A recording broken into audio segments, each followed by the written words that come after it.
Of your fans, we have Reg here, who's with one of them for a question for you guys. Guys, first of all, it is a pleasure to have you guys with us in the studio today. Thank you very much. I think everybody here shares that. I'm with Steve, and Steve has a question for you guys. Okay. Hi, Dave.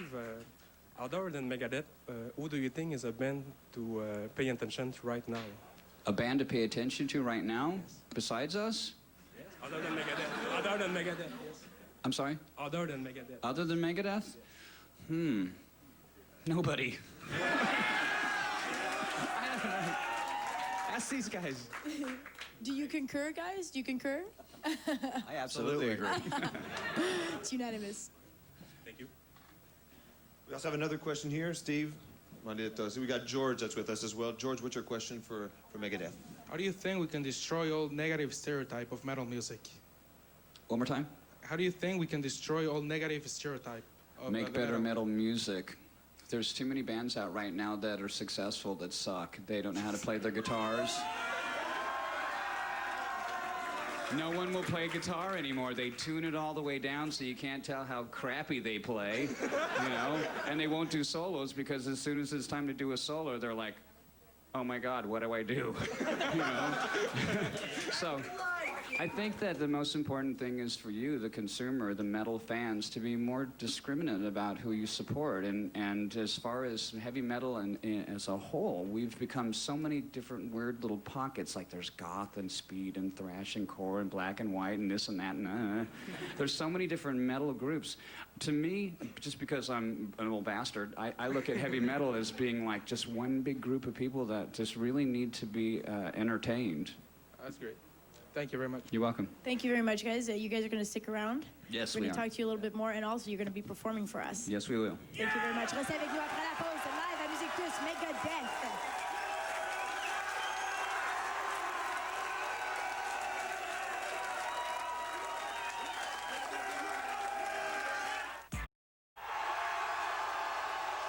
Megadeth live à Musique Plus, et ça se poursuit.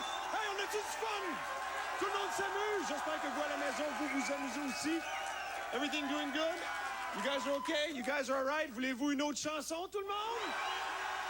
Voici Gears of War!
nous tout de suite après la pause. Megadeth répond aux questions de son public. Bougez pas, live à Musique Plus.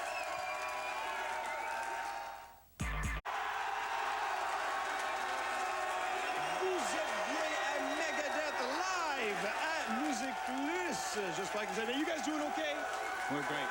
You guys having a good time with these crazy fans that came out to see you like that? Yeah, it's fantastic. It feels good. I'm going to have my chance to talk to you guys a little bit more, but we're going to let your crazy fans ask you guys a few more questions. Let's go join beautiful Shelly. She's got she's with some fans that have some question for you guys. Merci, Reg. Yes, we have Stefan here who has a question for you guys. I was just wondering why you decided to choose Argentina for the new DVD that one night to film it. Well, I can't sit up here and say I have so much integrity if I don't follow through with the things that I say. And unfortunately, back in 2001, before the towers were hit in America, we were scheduled to go down there and play a concert, and we were going to record that. Now, we recorded a long time ago in Argentina. It's a mad audience. I mean, it's equivalent to Montreal, but we hadn't really, you know, the situation for us to come up here and record, it wasn't the same because, you know, it was already set up down there. And frankly, you know, when the towers got hit, we had some cowards on our staff that had said they weren't going. And we can't take a guitar player down there without a guitar tech. Now, it wasn't my tech, so you do the math, you can figure out who the chicken was. Thank you. We have Max here who also has a question for you guys. Hi. Après une carrière si bien remplie, est-ce qu'il y aurait quelque chose que vous auriez fait différemment? Can you answer that one? No. After such a successful career, is there anything that you'd go back and change? I would like to say goodbye to Gar Samuelson before he died. Yeah. And I mean, there's certain things that I wish I would have done differently, but to be right here with you right now, if I changed anything, I wouldn't be here. So, I mean, it's just one of those stupid Hollywood kind of things. You know, if you go back and you change something, who knows? I could have 10 kids. Which you don't. No. No. Okay, bonjour, ça va bien? Bonjour, oui. Ton nom? Xavier, Xavier's here for you guys. I'd like to know what's the importance of the artwork and of Vic Rattlehead to the vision of the band? I guess that's my question again, huh? Come on, baby. Sorry, these guys are just sitting here doing nothing. You know, we learn something new Love every you day. too. Go on, Dave. Well, the beginning was Vic Rattlehead. There's a song called Skull Beneath the Skin from the first song. I was thinking about getting a tattoo, so I had drawn this little image of see no evil, hear no evil, speak no evil, and had done this elaborate thing. And then I thought, you know what, you don't stick a bumper sticker on a Mercedes-Benz, so you don't, I'm not going to get a tattoo. I don't have a tattoo, and you know, I have nothing against body art, but it was a phase I went through. And then we tried to use it for the first record cover. We were with a record company called Combat, and the artwork came back, and it was a plastic skull with